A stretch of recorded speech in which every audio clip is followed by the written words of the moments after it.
আমান পরে কথা বলবে বলে ফোন রেখে দেয়। নিহিকে জিজ্ঞেস করে সমস্যা কি? রান্না ভালো হয়নি? ভালো হয়েছে। তাহলে খাচ্ছ না কেন? এমনি। এমনি তো না, অবশ্যই কোনো কারণ আছে। কারণটা বলো। আসলে মানে আমার লজ্জা করে।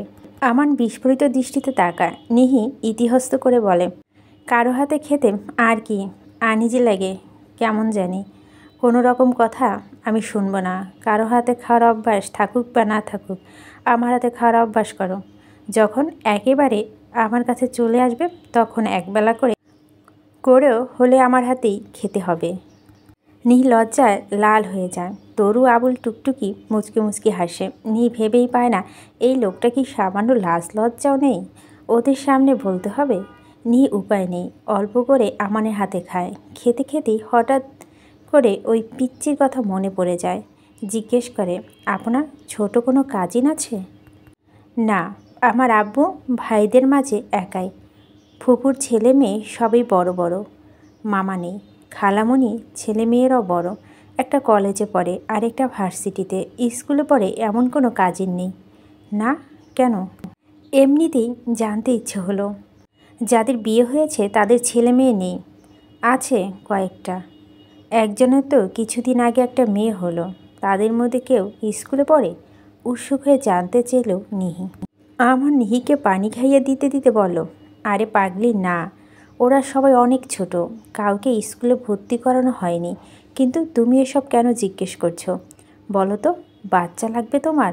লাগলে আমায় বলো, আমি রাজি। তরু আবুল টুকটুকি শব্দ করে হাসে। নিহি দাঁত মুখ খিচে বলে আপনি আসলে বদ লোক। আমার নিজেও হাসতে হাসতে অস্থির। নিহি সেই দিকে মন নেই। সে ভাবছে অনলের সাথে তাহলে ওই ছেলেটাকে কেমন ভাই হয় চিঠির মালিক? আর এই চিঠির মালিকটা বা কে? আমার অনন নাকি অন্য কেউ?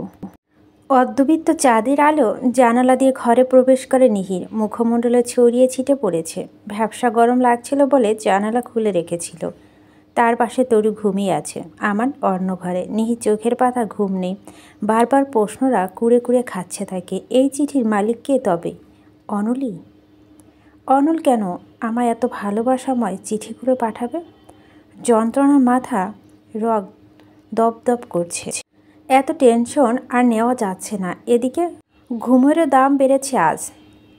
ধরাই দিতে চাচ্ছে না। একবার ভাবলো আমানকে ডেকে তুলবে, আরেকবার ভাবলো থাক, দরকার নেই। সকালে আবার অফিস আছে তার। এপাশ ওপাশ করতে করতে যখন যে ঘুমিয়ে পড়েছে টেরও পায়নি। সকাল 10টা।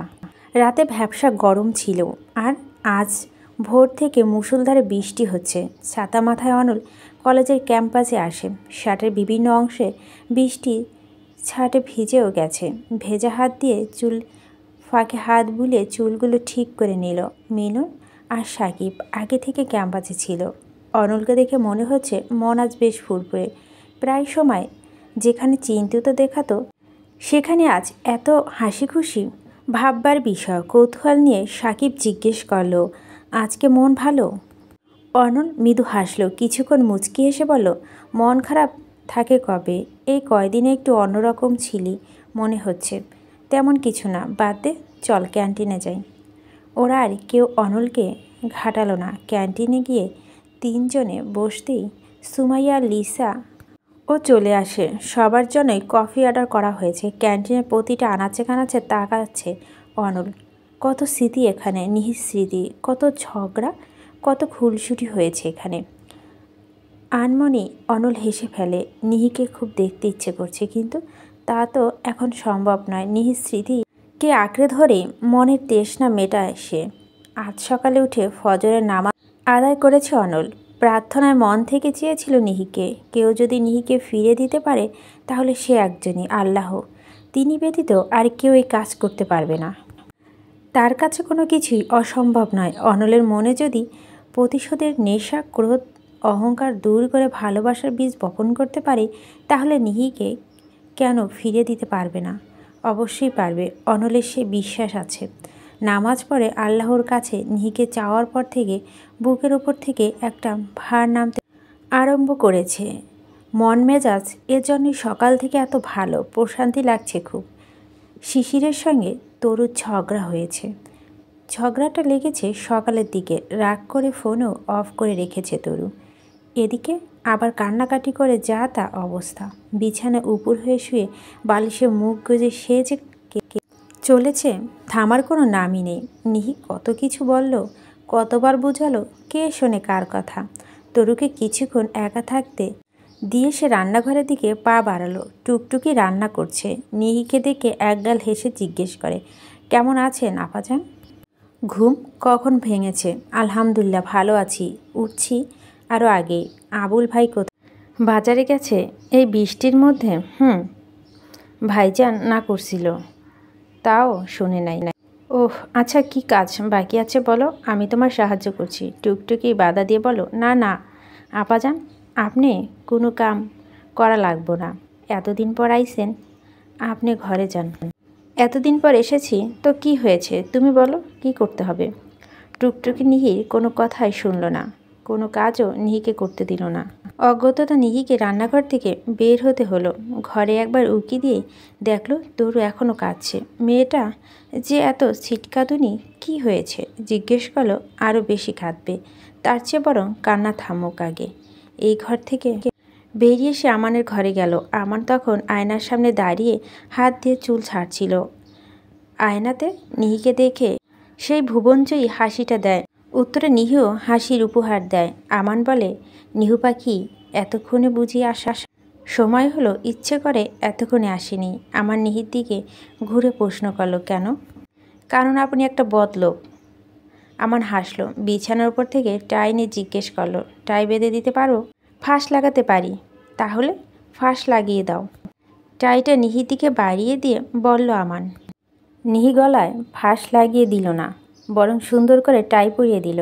আমার টাই ঠিক করতে করতে বলো, আমার বউয়ের অনেক গুণ। সামান্য টাই বাঁধাও গুণ, এটাও বা কতজন পারে? সবাইকে সব পারতে হবে নাকি? এজন্যই বলছি আমার বউয়ের অনেক গুণ। এত গুণও নেই, যা আছে আমি তাতেই সন্তুষ্ট হয়েছে। আমান আর কিছু বলল না। নিহির দিকে এক পা দুপা করে এগিয়ে গেল। নিহি যেখানে দাঁড়িয়েছিল সেখানেই ঠায় দাঁড়িয়ে রইল। নিহি দুগালে হাত রেখে কপালে চুমু খেল আমান। গালে স্লাইড করতে করতে বলো, নিজের খেয়াল রেখো, আমি অফিসে যাচ্ছি। খেয়ে যাবেন না? না, সময় নেই, আর্জেন্ট মিটিং আছে। অফিসে গিয়ে খেয়ে নেব। আচ্ছা, সাবধানে যাবেন। আমান চলে যাওয়ার পর সকালে নাস্তা খেয়ে নিহি তরুকে নিয়ে মিহির বাসায় গেল। সৈকত আর মিহি তখন নাস্তা করছিল। ওদেরকে দেখে সৈকত খেতে খেতে বলল, এত দেরি করে আসলে কেন? খেতে বসো, আমরা খেতে এসেছি। বলো নিহি। তরু ঘরে চলে গেল। সৈকত খাওয়ার প্রায় শেষ। তখনই মিহি বলল, বার্গার নিয়ে এসো তো লাঞ্চে আমি নাও আসতে পারি। তরুর বার্গার খুব প্রিয়। একে তো মন খারাপ করে বসে আছে, বার্গার পেলে মন ভালো হতে পারে। নিহি তখন ফট করে বলল, দুলাভাই আমাকে সাথে করে নিয়ে যান, বার্গার কিনে আমার কাছে দিয়েন। না, বৃষ্টির মধ্যে তোমার কোথাও যাওয়া দরকার নেই, বলল মিহি। নিহি বায়না ধরল, যাবে মানে যাবে, তাছাড়া এখন বৃষ্টি তেমন নেই, গুড়ি গুড়ি বৃষ্টি পড়ছে। মিহি নাচক শুনতে অবাধ্যতা পোষণ করলেও বরাবরের মতো শেষেমেশে সৈকত নিয়ে যেতে বাধ্য হলো। রেস্টুরেন্টে গিয়ে বার্গার পার্সেল করে নিল। বাড়ি থেকে আসতে আসতে বৃষ্টি বেড়েছে আবার। নিহিকে একটা রিকশা উঠিয়ে দিয়ে সৈকত বলল, সাবধানে যাবে, বাড়িতে গিয়ে আমায় ফোন করে দেবে। আচ্ছা ভাইয়া, আপনি সাবধানে যাবেন। ভাঙা গদ্যময় রাস্তায় বৃষ্টি কাদা পানিতে ভরে গেছে। কোথাও সমতল, কোথাও ঢাল, কিছুটা বোঝা যাচ্ছে না। বৃষ্টির গতি বেড়েছে। বড় বড় ফোঁটায় নিহির মুখে আছড়ে পড়ছে। পায়ের ওপর থাকা নীল পলিথিনের কাগজটা দমকা বাতাসের চোটে উড়ে যেতে চাচ্ছে। ধীরে ধীরে বৃষ্টি যেমন বাড়ছে, সেই সঙ্গে বাড়ছে বাতাস। এক হাতে বার্গার আর ছাতা পার্স, অন্য হাতে পায়ের ওপর থাকা পলিথিন ধরে রেখেছে। এখন মনে হচ্ছে বাড়ি থেকে বের হওয়াটা আসলে ভুলই হয়েছে। বিপদের উপর আরও এক বিপদ হলো। রিকশার চাকা পাংচার হয়ে গেছে। রাগের শরীর কাঁপছে নাকি শীতে তার নিহি বুঝতে পারছে না। মাঝ রাস্তা, তার মাঝে আবার বৃষ্টি। এখন তো গাড়িও পাওয়া যাবে না বলে মনে হয় না। রাগে বিড়বিড় করতে করতে রিকশা থেকে নেমে ফুটপাত দিয়ে হাঁটা শুরু করলো। বৃষ্টি যে জোর ছাতা প্রায় উড়ে গেল বলে। এইটুকুন ছাতা তো বাতাসে যখন তখন উড়িয়ে নিয়ে যাবে। শরীরও ভিজে প্রায় ঝপঝপ হয়ে গেছে। রাস্তার ধারে একটা ছাউনির নিচে আশ্রয় নিতে হলো। শীতের কাঁপুনি ধরে গেছে। ওই রাস্তা দিয়ে বাড়ি ফিরছিল অনল। নিহিকে এক পলক দেখে বুকের মাঝে তোলপাড় শুরু হয়ে যায়। মনের মাঝে প্রশ্ন জাগে, নিহি এখানে কি করে আসলো? এটা কি মনের ভুল, নাকি বৃষ্টির মধ্যে নিহির মতো কাউকে দেখে নিহি ভাবল? মন বলছে এটা নিহি। রিক্সাওয়ালাকে রিক্সা থামাতে বলল সে। ভাড়া মিটিয়ে দিয়ে গুটি গুটি কদমে এগিয়ে এলো ছাউনির দিকে। নিহি অন্যদিক মুখ করে তাকিয়েছিল, তাই অনলকে দেখতে পায়নি। ছাউনির নিচে দাঁড়িয়ে স্পষ্ট নিহিকে দেখে হৃৎপিণ্ড কেঁপে উঠলে। গলা দিয়ে কোনো রকম কথা বের হচ্ছে না। আবেগে পুরো শরীর শিরশির করছে। অজানা অনুভূতি তাকে আষ্টেপৃষ্টে জড়িয়ে ধরছে। অস্পষ্ট স্বরে ডাকে, নিহি। নিহি চমকে পিছনে তাকায়। অনলে দেখে অবাক হয়। তার সে কি করুণ গলার স্বর, করুণ মুখ। নিহি ভুরু কুঁচকে তাকিয়ে থাকে। অনল খুশিতে প্রায় আত্মহারা। মনে মনে আল্লাহর শুকরিয়া আদায় করছে। খুব সন্তুষ্ট এবং আল্লাহর ওপর। চোখ দুটো পানিতে চিকচিক করে উঠল। এত আবেগ এতদিন কোথায় ছিল? অনল প্রশ্ন করে, তুমি এখানে? নিহি কোনো উত্তর দিল না। ছাতা ফুটালো চলে যাওয়ার জন্য। অনল ব্যস্ত হয়ে বলল, প্লিজ আমার কথা শোনো, একটু কথা বলো। নিহির কাঠখোট্টা উত্তর, আপনার সঙ্গে আমার কোনো কথা নেই, কিন্তু আমার কথা যে তোমাকে শুনতে হবে। জোর খাটাচ্ছেন নাকি থ্রেট করছেন? কোনটা? কোনোটাই না। তুমি তো বলেছিলে এরপরে বার যখন আমাদের দেখা হবে তখন নাকি আল্লাহর ইচ্ছেতেই হবে। দেখো আজ তো তাই হলো। নিয়ে কিছু সময় যেন চুপসে গেল। সে তো এই দিনের জন্য অপেক্ষা করতে বলেনি। আমানের সঙ্গে নিহিকে দেখবে এমনটাই তো চেয়েছিল নিহি। তবে আজ কেন সব উল্টো হলো? এমনটা তো হওয়ার কথা ছিল না। নিহি চুপ করে থেকো না, একটু কথা বলো। আমি ভুল করেছি, আমায় ক্ষমা করে দাও। একটা সুযোগ আমায় তুমি দাও। অনলের এলোমেলো কথা আকুতি মিনতি নিহিকে বিব্রত করে তুলছে। কড়া কথা শোনাতে গিয়েও পারছে না, তাই সে জায়গা প্রস্থান করলো। ছাতা মাথা দিয়ে হাঁটতে থাকে। পিছন পিছন অনলও আসে। ওর কাছে ছাতা নেই, বৃষ্টিতে ভিজছে আর নিহিকে থামানোর চেষ্টা করছে। এক পর্যায়ে অনল নিহির হাত টেনে ধরল। নিহি খেপে গিয়ে চেঁচিয়ে বলল, কোন সাহসে আপনি আমার হাত ধরছেন? হাত ছাড়েন আমার। বৃষ্টির প্রবল বেগ শব্দের সাথে নিহি চিৎকার মিলিয়ে যায়। রাস্তা মানুষ যেন নেই তেমন। যারা আছে সবাই গাড়িতে অবস্থানরত। তার মধ্যে মাঝ রাস্তা। অনল এখনও হাত ছাড়েনি। নিহি হাত ছাড়ানোর জন্য ব্যর্থ চেষ্টা করছে। অনল অনুরোধ স্বরে বলল, প্লিজ আমার একটা কথা শোনো। আপনার কোনো কথা আমি শুনতে চাই না।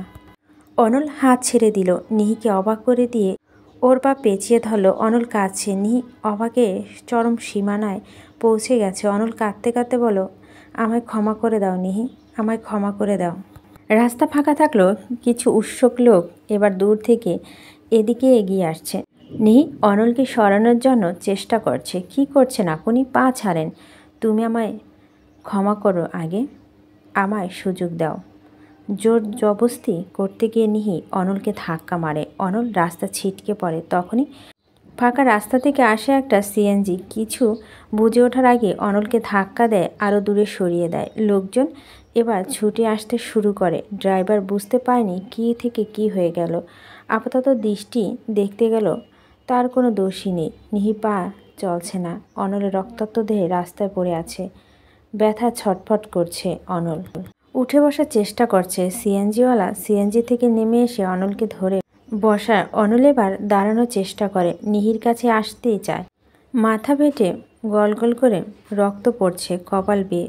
চোখ মুখ রক্তে মাখামাখি। বৃষ্টির পানি রক্তে যতই ধুচ্ছে ততই রক্ত যেন পাল্লা দিয়ে পড়ছে। হাতেও রক্ত।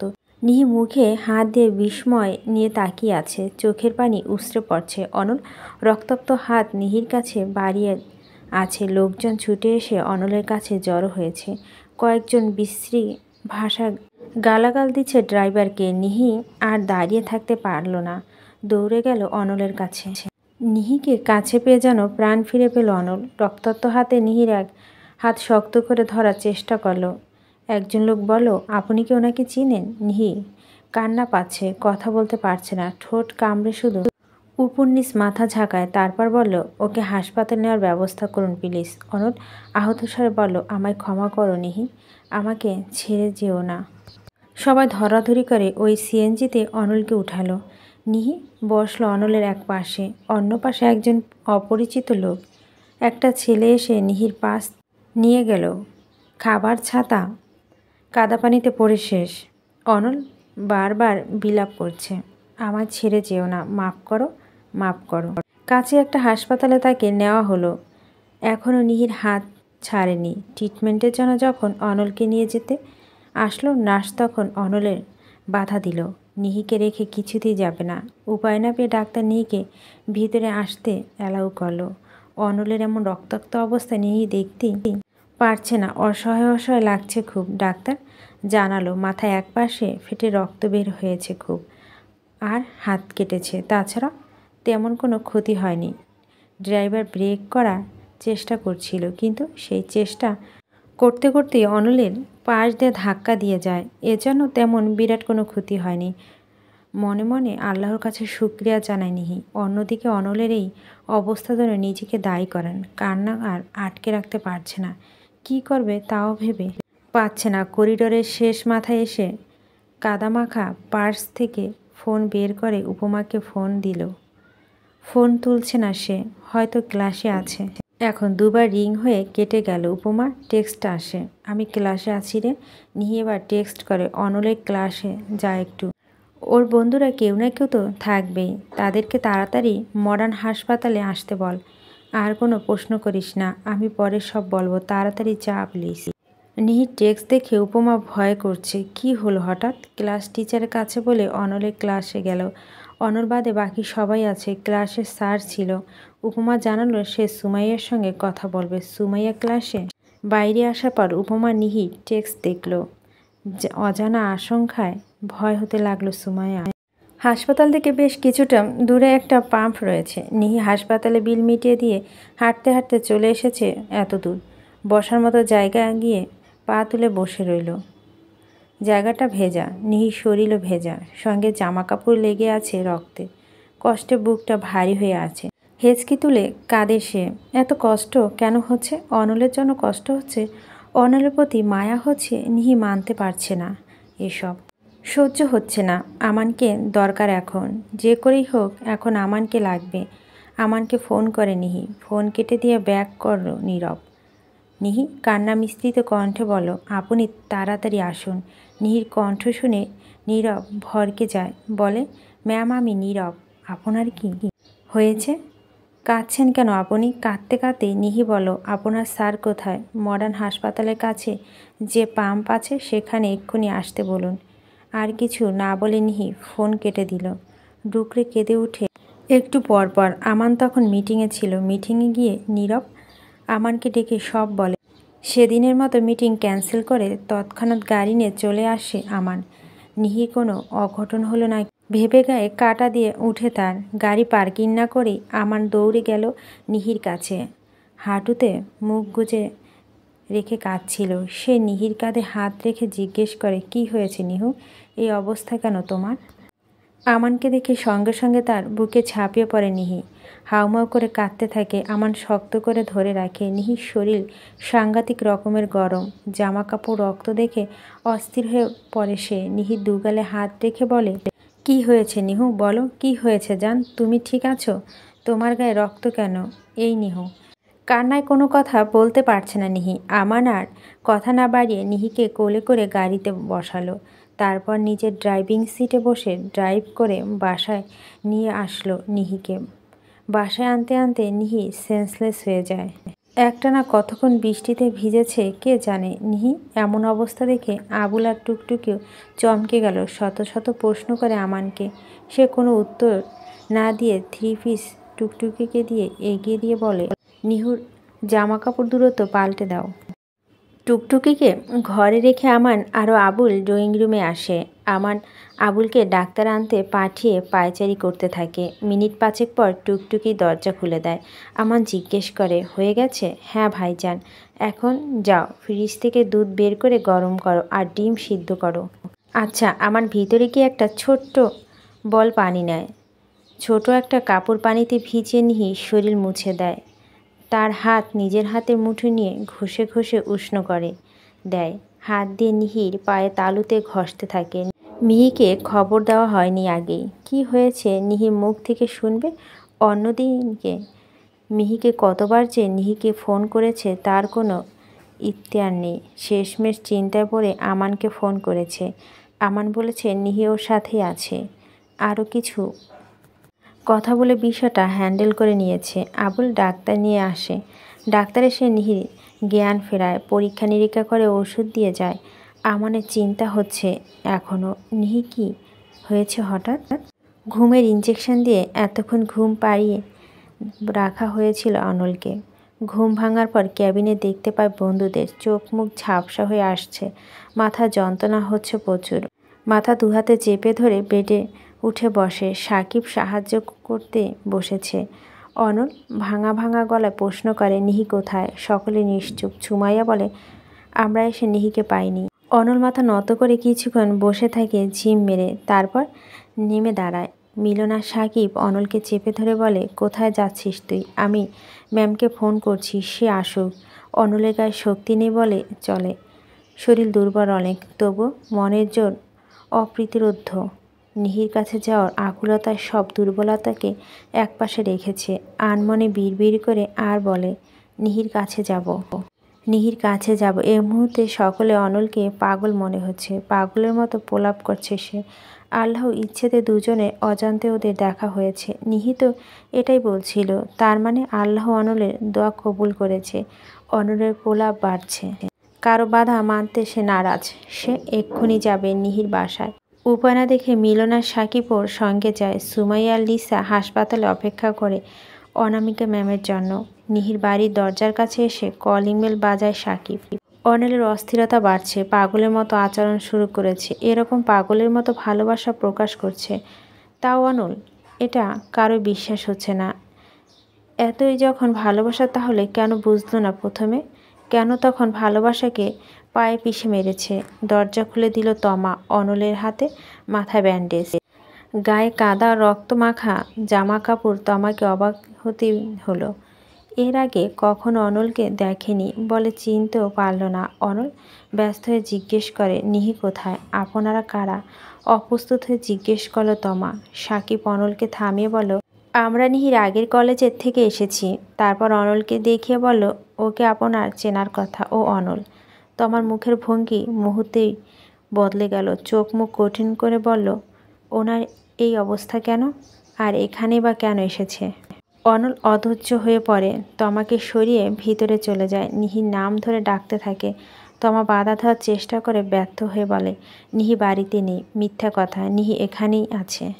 প্রতিটা জায়গায় অনল খুঁজতে থাকে। কথা বলার শব্দ পেয়ে ঘর থেকে নিজাম ইসলাম এবং সালেহা বেগম বেরিয়ে আসেন। অনলকে এই অবস্থা দেখে তখন অবাক হয়, তেমন বিরক্ত হয়। বিরক্ত মুখে নিজাম ইসলাম বলে তুমি নিহিকে কেন খুঁজছো? অনল তার সামনে এসে ফ্লোরে বসে পড়ে, হাত জোর করে বলে প্লিজ আঙ্কেল, নিহির সঙ্গে আমায় দেখা করিয়ে দিন। অদ্ভুত তো, কলেজের সুপার ক্রাশ বয় যার অ্যাটিটিউড আকাশ সম, সে এসে আমার সামনে হাত জোর করছে, তাও কিনা ওই মেয়ের জন্য যাকে সে পুরো কলেজ এবং তার পরিবারের সামনে অপদস্থ করছে। আমি মানছি আমার ভুল। আমার একটা ভুলকে আপনারা কেন ক্ষমা করতে পারছেন না? কেন আমার একটা সুযোগ দিচ্ছেন না? অনল গলা ধরে আসছে। নিজেকে সামলে নিয়ে বলে একবার নিহিকে আমার সামনে আনুন। নিহি বাড়িতে নেই। মিথ্যা কেন বলছেন? তোমায় মিথ্যা বলতে যাব কেন? তোমার সাথে কথা বলতে আমার রুচিতে বাজছে। আমার মেয়ে তোমার মুখটা দর্শন করবে না। তুমি এখন আসতে পারো। কথাগুলো বলে তিনি রুমে চলে যান, সঙ্গে সালেহা বেগমও। যাওয়ার আগে তমাকে বললেন বৌমা, এই ছেলেরাকে আমার বাড়ি থেকে বের হতে বলো। ঘরে গিয়ে দরজা আটকে দেন তারা। ড্রয়িং রুমে তমা দাঁড়িয়ে আছে। অনলের করুণ পরিণতি দেখে কেন জানি খারাপ লাগছে, কষ্ট হচ্ছে খুব। এই মানুষটার জন্য কষ্ট পাওয়াটা কি ঠিক? কিন্তু মন যে মানছে না। এমন অবস্থা তার অস্থিরতা ব্যাকুল করে তুলছে তমাকে। তমা ভাবছে যেখানে আমি এত কষ্ট সহ্য করতে পারছি না, সেখানে নিহি থাকলে কি করতো? ভাগ্যিস নিহি বাড়িতে নেই। আল্লাহ ওদেরকে তুমি মুখোমুখি করো না, নিহি সহ্য করতে পারবে না। মিলন আর সাকিব অনলকে বুঝিয়ে বাড়িতে নিয়ে চলে যাচ্ছে। কিন্তু অনল কিছুতে নিহির সঙ্গে দেখা না করে যাবে না। সে উঠে দাঁড়িয়ে নিহির বাবা মায়ের ঘরে দরজা করাঘাত করতে বলে, নিহিকে কোথায় রেখেছেন বলেন প্লিজ, আমি নিহির সঙ্গে কথা বলতে চাই। অনলের আর্তনায় তমাকে কাঁপিয়ে তোলে। পাশের ঘর থেকে বেরিয়ে আসে তিতির। অনলকে দেখে ওর চিনতে কষ্ট হয় না। দরজা করাঘাত করছে আর নিহির সঙ্গে কথা বলতে চাইছে। আর্তনা করতে করতে অনল আবার ফ্লোরে বসে পড়েন। তমা ওর বন্ধুদের বলে, ওনাকে নিয়ে যান প্লিজ, তার কন্ডিশন ভালো মনে হচ্ছে না, নিয়ে যান। তিতির অনলের কাছে এগিয়ে যায়, তার কপালে ব্যান্ডেজে হাত বুলে জিজ্ঞেস করে, তোমার এখানে কি হয়েছে পচা আঙ্কেল? অনলের আর্তনা এবার কান্নায় রূপ নেয়। তিতিরের ছোট হাত চেপে ধরে কান্না করে ফেলে। তিতির আবার বলে, তুমি কাঁদছো কেন? ফুপির কাছে এসেছো তুমি? অনল কাঁদতে কাঁদতে বলে, তুমি জানো তোমার ফুপি কোথায়? নিহি ফুপি বড় ফুপিমণির বাসায়। তিতিরের হাতে চুমু খায় অনল, বুকে জড়িয়ে ধরে আদর করে দেয়। তারপর তৎক্ষণাৎ বাড়ি থেকে বের হয়। সিঁড়ি দিয়ে নামার সময় পড়ে যাওয়ার মতো অবস্থা, তবু মনের জোরে দাঁড়ে নিজেকে সামলে নেয়। মিলন সাকিব বারবার বাধা দিতে যাচ্ছে, ওদের বাধা উপেক্ষা করে একাই একটা রিকশায় উঠে পড়ে। এদিকে অনলের জন্য যেমন ওদের কষ্ট হচ্ছে, আবার রাগও লাগছে। নিজেকে একটু সুস্থ করার সুযোগ তো দেবে। এদিকে আকাশের অবস্থা ভালো না, আবার বৃষ্টি আসবে মনে হয়। আরেকটা রিকশা ডেকে ওরা উঠে পড়ে, অনলকে ফলো করে। অনামিকা ম্যাম তখন মিলনকে ফোন করেন। কাঁদতে কাঁদতে অনলের কথা জিজ্ঞেস করেন। মিলন শান্ত হয়ে বলে, জানায়, আমরা অনলকে নিয়ে আসছি ম্যাম। বাস স্ট্যান্ডে গিয়ে অনলকে হারিয়ে ফেলে ওরা। কোন বাসে উঠে পড়েছে খুঁজে পাচ্ছে না। মাহিরকে খাওয়াচ্ছিলেন মিহি, তখন দরজার কলিং বেল বাজে। তরু পাশেই ছিল। মিহির উদ্দেশ্য বলে, তুমি ওকে খাওয়াও, আমি দেখে আসি কে এসেছে। দেখো গিয়ে নিহি এসেছে মনে হয়। দরজা খুলে তরু অবাক হলো, সামনে অনল দাঁড়িয়ে। তরুকে দেখে অনলের ঠোঁট হাসি ফোটে। তরু এখানে মানে নিহু এখানে আছে? জিজ্ঞেস করে। নিহি কোথায়? ওকে ডাকুন প্লিজ। তরু গলা কাঁপছে, কোনো রকম মিহিকে ডাকে। মাহিরকে কোলে নিয়ে মিহি দরজার কাছে আসে। মিহিও আগে কখনো অনলকে দেখেনি, তাই অবাক হয়ে জিজ্ঞেস করে, আপনি কে ভাই? কাকে খোঁজেন? দেখে মনে হচ্ছে অ্যাক্সিডেন্ট করেছেন। সবগুলো প্রশ্ন উপেক্ষা করলো অনল, পাল্টা প্রশ্ন করলো, নিহি কোথায়? মিহি তরুর দিকে তাকাচ্ছে। তরু কাঁপা কাঁপা কণ্ঠে বলল, উনি অনল। অনল? আপনি মুখ থেকে নামটা বেরিয়ে আসলো মিহির। রাগ করতে গিয়েও কেন জানি রাগ করতে পারছে না। সোজাসুজিভাবে বলে, নিহি খোঁজ কেন করছেন? নিহি বাড়িতে নেই, দয়া করে আমার মিথ্যা বলবেন না। আমি জানি নিহি এখানেই আছে, আমি মিথ্যা বলছি না। বিশ্বাস না হলে আপনি বাড়ি চেক করে দেখতে পারেন। কোথায় তাহলে নিহি? মিহি কিছুক্ষণ চুপ করে থাকে, তারপর বলে, আপনি জানেন নিহির বিয়ে হয়ে গেছে আর নিহি এখন ওর স্বামীর সঙ্গে তার বাড়িতে আছে। টলমল করা চোখ তুলে তাকায় অনল। গগন বিধারিত চিৎকার করে বলে, চুপ! নিহির খোঁজ না দিলেও না দিবেন, তবু কোনো রকম মিথ্যা কথা বলবেন না। নিহির বিয়ে হতে পারে না। আপনারা মিথ্যা কথা বলছেন সবাই। নিহিকে আমার থেকে দূরে সরানোর জন্য মিথ্যা আশ্রয় নিচ্ছেন। আমি বিশ্বাস করি না আপনাদের। বিশ্বাস করবেন না? আমি অপেক্ষা করব নিহির জন্য, অপেক্ষা করব আমি। হাতের উল্টো পিঠে চোখ মুছতে মুছতে অনল নিচে নামে। নিহির বিয়ে হয়ে গেছে কথাটা ভাবতে বুকের ভিতর অসহনীয় কষ্ট অনুভব হচ্ছে। মনের জোর কমে আসছে কথাটা শোনার পর থেকে। কি করে নিহি বিয়ে হতে পারে? পারে না, সব মিথ্যে, সব তাদের চাল। বৃষ্টি পড়া শুরু করেছে আবার। চোখ ঝাপসা হয়ে আসছে তার।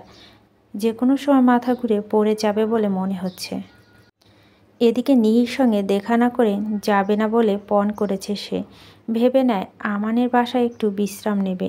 টলতে টলতে আমানের বাড়ির ভিতরে প্রবেশ করে অনল। সিঁড়ির রেলিং ধরে উপরে ওঠে। কলিং বেল বাজাতে গিয়ে দেখে দরজা খোলা, একটু চাপিয়ে রাখা।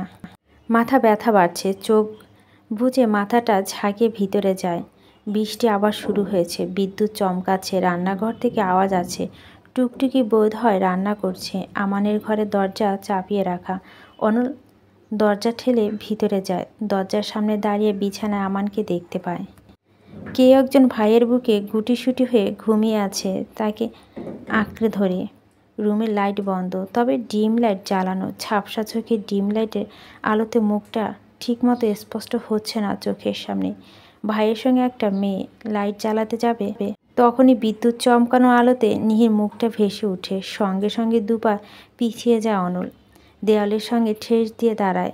বুক কাঁপাকাঁপি শুরু করছে, হৃদয় স্পন্দন বেড়ে গেছে। চোখ বন্ধ করে কাঁপা কাঁপা হাতে রুমের লাইট অন করে অনল। লাইটের আলো চোখে পড়তেই আমানের ঘুম ভেঙে যায়। নিহিকে ঘুমের ওষুধ খাওয়ানো হয়েছে, তাই তার ঘুম গাঢ়। অনলকে এই অবস্থায় এখানে দেখে আমান অবাক হয়। অস্থির হয়ে অনলের দিকে চোখ বুলায়। এদিকে অনলের পায়ের নিচে মাটিকে বড্ড ফাঁকা মনে হচ্ছে। বিশ্বাস করতে পারছে না নিজের চোখকে। হ্যাঁ, আজ নিজের চোখকেই ওর অবিশ্বাস করতে ইচ্ছে করছে। এসব সব স্বপ্ন হয়ে যাক, না দুঃস্বপ্ন হয়ে যাক। হ্যাঁ, এই তো এখনই অনলের ঘুম ভেঙে যাবে। এ কি ঘুম ভাঙছে না কেন? এটা কি তবে স্বপ্ন নয়? নিহির দিকে এক দৃষ্টিতে তাকিয়ে থাকে। নিহির হাতে আমানের শার্ট আঁকড়ে ধরে রেখেছে, মাথাটা ঠিক আমানের বুকে। অন্য হাতে আমার নিজেও নিহিকে নিজের সাথে জড়িয়ে রেখেছে। তৃষ্ণা পাচ্ছে অনলের। গলা শুকিয়ে কাঠ হয়ে গেছে, মনে হচ্ছে কেউ গলা চেপে ধরেছে। এখনই বোধ হয় মরে যাবে। এসব কি হচ্ছে? আমার নিহিকে পরম যত্নে বালিশে শুয়ে দিয়ে অনলের কাছে আসে। তার দুগালে হাত রেখে বলে, তোর কি হয়েছে ভাই? এই অবস্থা কেন তোর? গভীর দৃষ্টিতে এক পলক আমানের দিকে তাকিয়ে ঝাড়িতে তার হাত দুটো সরিয়ে দেয় অনল। তারপর টলতে টলতে বিছানায় দিকে এগিয়ে যায়। ফ্লোরে হাঁটু মুড়ে বসে নিহির দিকে ডান হাতের অনামিকা আঙ্গুল তাক করে আমানের দিকে তাকায়। কিছু বলতে যাচ্ছে অনল, কথা বের হচ্ছে না, কণ্ঠস্বর রুদ্ধ হয়ে আছে। দু চোখে ভর্তি অশ্রুকণা। বাইরে ঝড় বৃষ্টি, সেই সঙ্গে বিদঘুটে শব্দে বিদ্যুৎ চমকাচ্ছে। ভাঙা ভাঙা গলায় বলে, নিহি।